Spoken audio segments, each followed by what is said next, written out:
আলহামদুলিল্লাহ।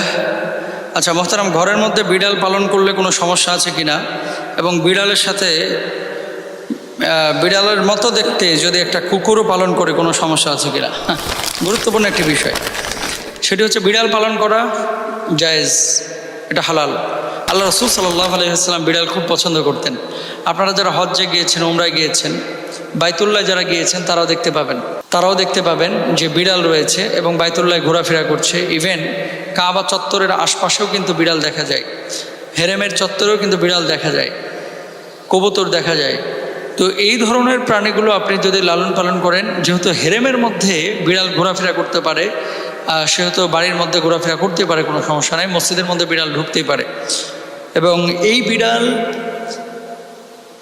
আপনি ঘরের মধ্যে যদি পালন করেন কিছু উপকারও রয়েছে। কিন্তু কুকুরের বিষয়টা সম্পূর্ণ ভিন্ন। আল্লাহ রাসূল সাল্লাল্লাহু